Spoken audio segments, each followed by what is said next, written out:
السلام عليكم.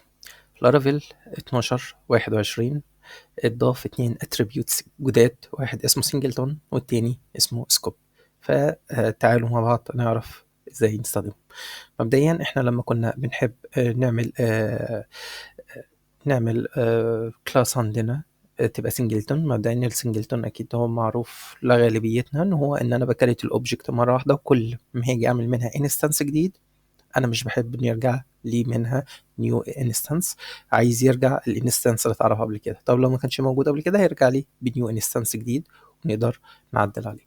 فخلينا نحط هنا مثال سريع هنعدل ده، بس نيو الكاونتر. اوكي، وهعدل ده برضو هيبقى نيو كاونتر. تمام، وهنروح سريعا نشوف الديمو اللي موجود. هل النتيجة بتاعتنا هنا انا بشوف الكاونتر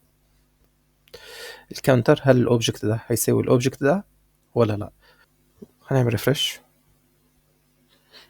قال لي النتيجة فولس، معنى كده انه الكاونتر الاولاني مش بيساوي التاني. معنى ده ايه؟ انه ده انستانس وده انستانس مختلف.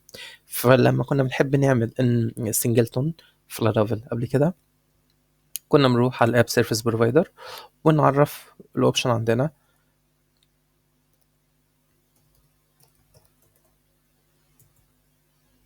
نرجع على طول للمثال بتاعنا ونعدله. في الحالتين احنا ممكن نستخدم اب كاونتر كلاس او هنستخدم الريزولف. تمام، وهنرجع سريع نعمل ريفرش. قال لك بالفعل هو ترو، معنى كده انه الاوبجكت ده هو الاوبجكت ده. اللي اتضاف معانا في لارافيل 12.21 عشان نعرف السنجلتون بتاعي ان انا اخش على الاب سيرفيس بروفايدر على الميثود اللي اسمها ريجستر. حاليا انا مش محتاجها. اضافوا بالنسبه لنا اضافوا اتريبيوت جديد اسمه سنجلتون، ما هو كنت معرفه بالفعل فوق، عملت له يوز. هنقول سنجلتون. كل اللي محتاجينه اللي عدلنا ان انا شلت تعريف السنجلتون من الاب سيرفيس بروفايدر ورحت للكاونتر وعرفت السنجلتون بتاعي، قلت ضفت الاتريبيوت ان سنجلتون. معنى كده عرفت اللارافيل انه الكلاس دي عندي نو يعتبرها سنجلتون. فبدون التعديل على المثال اللي كان شغال معانا هو بالظبط. وخلينا نقول نيو كاونتر. اوكي، وهنروح نعمل ريفرش. نيو كاونتر بترو، معنى كده ان الاوبجكت الاولاني هو التاني، معنى كده ان هو لازال انه يعمل بسنجلتون. الاتريبيوت التاني اللي عندنا هو السكوب، وهو بيقوم بنفس وظيفة السكوب برضو في اللارافيل. احنا عارفين ان احنا كنا نقدر نعرف في الاب سيرفيس بروفايدر نقدر نعمل بايندينج ونعمل سكوب ونعمل سنجلتون. الفرق ما بين السكوب، او نجرب السكوب.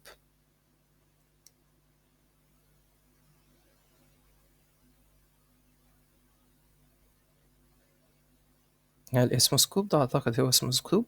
اوكي، وهلغي ده معانا. تمام، هعمل ريفرش برضو رجالي بترو. مجرد ما هشيل السكوب ده عندي وهعمل ريفرش هنلاقي رجالي فولس. ده ليه؟ لانه كان كل اوبجكت بعد ما شلت الاتريبيوتس السكوب دول والسنجلتون بقى يعتبر نفسه ان هو ده مش سنجلتون خالص. طب الفرق بين السكوب والسنجلتون، السنجلتون على مدار الريكوست ككل او اللايف سايكل بتاع الريكوست ككل هو معرف السنجلتون. تمام، ده يشمل لو احنا كنا بنشتغل على اوكتان او بنشتغل على الكيو. بالتالي ممكن يحصل معايا مشكله ان انا عرفت السنجلتون وشغلت الكيو، والكيو طول ما هي شغاله هي بقى عرفته مره واحده. فاي ريكوست جديده يجي للكيو مش هيعمل انستانس جديد من السنجلتون. وعلى سبيل المثال ممكن اعدادات البريد ايا كان بقى هتبقى الاوبجكت اللي انت عايزه يتعرف مره واحده كسنجلتون. فاحيانا كنا عايزين السنجلتون يتم على مستوى الريكوست بس، وبعد ما يخلص الريكوست في الكيو ان احنا اي ريكوست جديد ينشيت السنجلتون من جديد.